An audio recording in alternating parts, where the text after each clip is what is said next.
Elle. Épisode 2 du livre 17. Auteur Ammar Belmostefaoui. Images d'illustration Yamiko. Bonne écoute et visionnage à vous.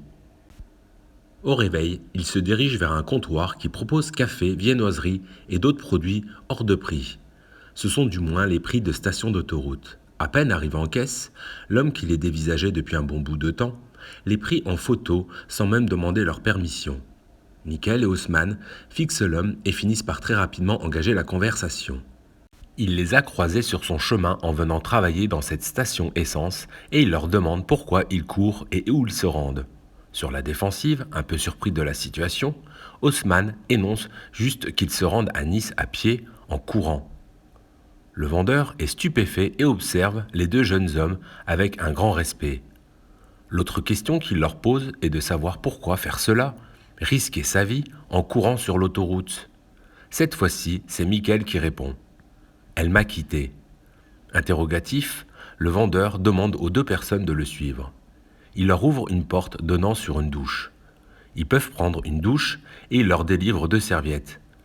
Cet homme a travaillé toute sa vie dans cette station et il n'a jamais vu cela de toute sa carrière. Certes, il a assez souvent croisé le chemin d'autostoppeurs ou de personnes en panne, mais pas ce genre de situation extrême, improbable sur tous les points. Les deux hommes remercient l'employé de la station, qui ne leur a rien fait payer, pas même le repas. C'est fou comme des rencontres peuvent changer une situation particulièrement difficile et la rendre plus agréable. Entre deux clients servis, l'employé de la station raconte qu'il est vieux garçon, qu'il n'a jamais connu l'amour et que c'est peut-être mieux comme ça. Après tout, qui voudrait d'un homme pompiste, de surcroît timide de nature ? Pour justifier ses propos, il explique qu'il existe l'équivalent chez le paysan. Le prix de l'essence ne cesse de croître, mais pas la paye de ce malheureux pompiste. Cet homme prétend ne rien savoir faire d'autre, mis à part croiser des gens éphémères. Le peu d'amis qu'il pourrait avoir sont ses collègues qui le traitent avec mépris. Ses collaborateurs, qu'il estime également de faible valeur comme lui, semblent être le reflet de ce que ces hommes et femmes sont et font. Ils sont payés au SMIC, font des heures supplémentaires non payées pour servir des clients pressés de passage. Les clients donnent à peine le bonjour à cet homme de peur de devoir payer plus cher leur essence, comme si ce pompiste était responsable des prix affichés le long de la route et en station. Pour lui, c'est malheureux, mais c'est monnaie courante de se faire insulter par les clients qui estiment que c'est un lieu cher, sale, surtout les toilettes, dépourvu de qualité de service. Quand l'attente en caisse est présente, les nerfs des clients se font ressentir. Reprendre la route des bouchons le plus rapidement possible est plus important que de perdre du temps en caisse. Si les vacances sont retardées, ils ont un coupable toujours souriant, le pompiste. Il a peut-être vu passer sous ses yeux plus de gens de passage que n'importe qui, mais en attendant, rares sont les fois où il a croisé un sourire, même en période de vacances. Il surnomme les clients qui s'arrêtent à la station des clones. Pour cet homme, ces deux coureurs sont une anormalité. Après s'être confié, ce pompiste finit par laisser partir les deux jeunes hommes. Il leur souhaite bonne chance. Haussmann compte sur sa bonne étoile pour arriver vivant. Il est 17h. Les deux hommes se dirigent de nouveau sur la route. Toujours la même chose. Haussmann reste derrière Mickaël et le suit à la trace. Il arrive même qu'Haussmann, tête baissée, rentre dans son ami qui s'arrête pour vomir. Ça ne se calme pas pour Mickaël. Malgré des vertiges, il repart de plus belle, fixant au loin l'horizon. Il est tellement plongé dans ses pensées qu'il en vient à courir presque par automatisme. D'ailleurs, une lueur d'espoir apparaît au loin pour Haussmann. Une voiture de patrouille fonce à vive allure sur la voie opposée, les gyrophares bleus en marche. Haussmann espère qu'ils vont se faire arrêter par les agents de police d'autoroute afin de stopper cette course folle. Malheureusement, son espoir sera de courte durée. Une magnifique blonde aux yeux bleus s'arrête à leur niveau. En prenant un risque énorme, elle se dirige vers les deux hommes et ne leur laisse pas le choix de monter dans sa vieille voiture Renault Mégane Phase 2 en les débarrassant de leurs affaires qu'elle place dans le coffre de sa voiture. Cette belle femme élancée et très sympathique, le sourire incrusté et un regard profond. Nous l'appellerons la femme à la Mégane. Habillée décontractée, radio en fond sonore, cette demoiselle n'a pas arrêté de leur poser des questions sans même s'inquiéter de leur direction. Elle leur a demandé d'où ils venaient et pourquoi ils étaient en train de courir sur la route. Quand Michael a signalé avoir perdu ce qu'il a de plus cher, la femme à la Mégane a commencé à parler d'elle et de ses problèmes. Elle leur a dit qu'elle avait besoin de changer d'air, qu'elle venait de se séparer de sa meilleure amie d'enfance. Apparemment, une histoire de petit copain volé par une de ses copines alors que la femme à la Mégane avait été hospitalisée en psychiatrie pendant 2 mois à la suite d'un sevrage à un médicament encore prescrit par nos généralistes ce jour. Haussmann profita de l'occasion pour s'endormir et quand il ouvra de nouveau les yeux, ils avaient dépassé Dijon. Sa mission fut de gagner le plus de temps possible en laissant Michael dormir le plus possible. Haussmann a aussi beaucoup échangé avec la conductrice qui a 38 ans et qui semble souffrir d'un manque de quelque chose de profond. Elle tente de faire passer ses angoisses en fumant des substances bientôt en vente libre en France et en Europe. Elle était même tombée amoureuse de son dealer qui la servait généreusement quand elle venait acheter sa drogue. Lui aussi s'est moqué d'elle. Aujourd'hui, la femme à la Mégane a d'autres attentes professionnelles et personnelles, mais elle semble perdue, sans boussole. Ce manque est indescriptible. Haussmann pense que ce qui lui manque est un enfant. Elle va avoir bientôt 40 ans, et quand Haussmann discute avec des femmes, ce qui ressort des échanges dans la majorité des cas, c'est d'avoir un enfant. C'est la plus belle chose qu'une femme puisse avoir. La femme à la Mégane se met soudainement à éclater en sanglots. Haussmann, maladroit, semble avoir touché une corde sensible. Cette belle femme a stoppé brusquement le véhicule sur la bande d'arrêt d'urgence, ce qui n'a pas manqué de réveiller Michael, allongé sur la banquette arrière de la Mégane. Après avoir récupéré des mouchoirs dans son sac à main et avoir séché ses larmes, elle prend Haussmann dans ses bras. Ce dernier, gêné par la situation, ne bouge pas d'un centimètre.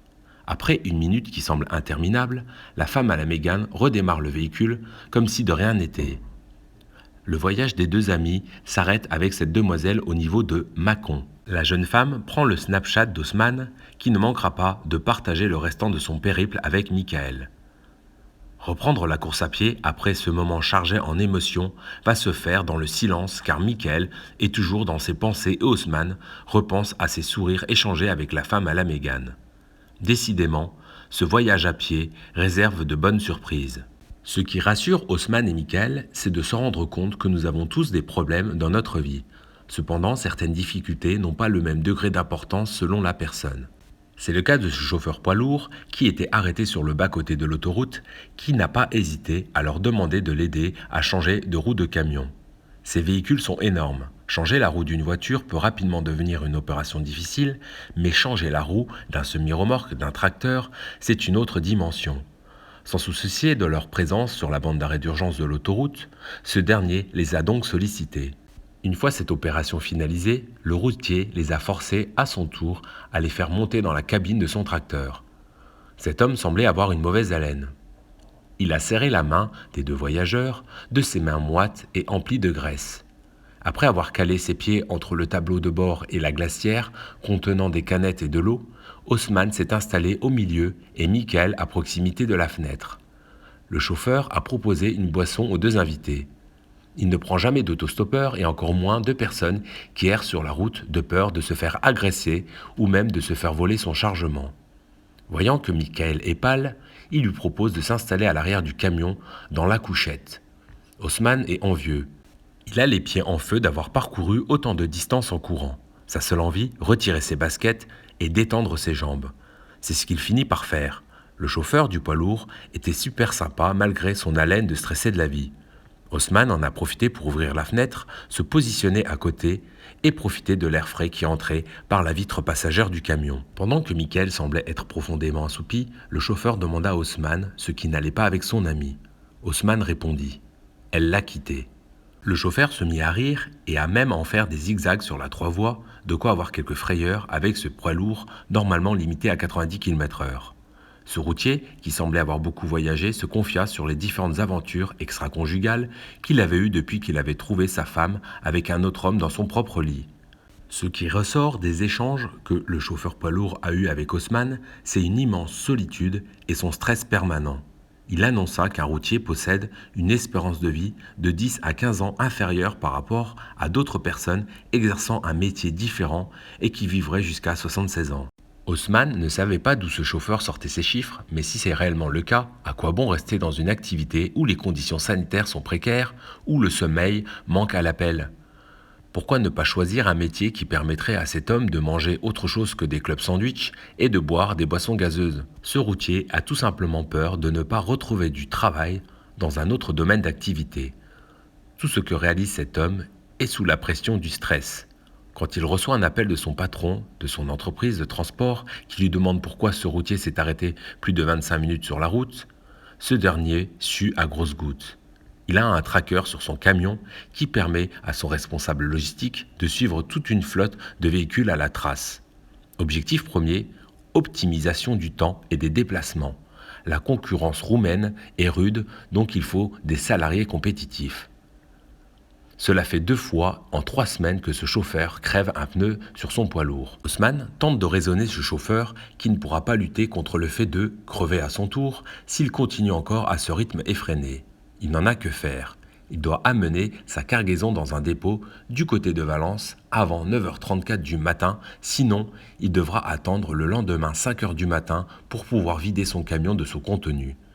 Ce qui rassure Haussmann, c'est que la destination du chauffeur va leur permettre de dépasser Lyon et ce sera toute une partie du parcours à ne pas traverser en courant en risquant de se faire arracher par des véhicules imprudents qui passeraient trop près de ces deux hommes un peu trop aventureux. Le camion arrive pratiquement à sa destination. Le chauffeur a rattrapé son retard en roulant légèrement au-dessus de la moyenne autorisée. Haussmann ne comprenait pas pourquoi ce routier conserve des bouteilles vides dans son camion. C'est tout simplement pour encore une fois optimiser son temps en urinant dans ses bouteilles. Vous penserez à ce récit quand vous croiserez le chemin de bouteilles remplies de ce liquide sur la route. Ce fut le cas des 2 coureurs tout au long de leur périple. Haussmann est écœuré et ne comprend pas pourquoi un tel dévouement au travail. Le chauffeur, qui tire sur sa cigarette comme un pompier, fenêtre ouverte, coca dans l'autre main, explique qu'il est surendetté. Il vit dans son camion, possède des dettes de jeu. Haussmann a du mal à comprendre comment un homme peut subir tout ce stress pour remettre tout cet argent gagné difficilement dans les jeux à gratter, le casino et les machines à sous. Juste avant d'arriver à l'entrepôt, des hommes font signe aux routiers de s'arrêter avec une arme à feu. Par peur de crever, c'est le moins qu'on puisse dire, le chauffeur s'exécute. Haussmann réveilla Michael en sursaut et tous les deux prirent leurs jambes à leur cou une fois le poids lourd arrêté sur la bande d'arrêt d'urgence. Ils ont couru à travers champs et une fois à distance suffisante pour se mettre en sécurité, ils ont assisté impuissants au vol du camion, de sa cargaison et de son chauffeur sous leurs yeux. En revenant sur leurs pas, il ne restait plus que le mégot sans vie du chauffeur sur la chaussée. Ce sera le moment de leur périple où ils auront couru le plus rapidement sur une petite distance sans se soucier de leur douleur musculaire. Leur force a décuplé dans ce moment de peur. Haussmann était maintenant persuadé d'une chose. Il ne fera jamais chauffeur routier. Trop stressant et dangereux. C'est la fin de l'épisode 2 de ce livre 17 dénommé Elle. Et vous, êtes-vous déjà tombé en panne de voiture? Et où? Avez-vous déjà fait de l'autostop? En attendant l'épisode 3 de ce récit, je vous dis à bientôt.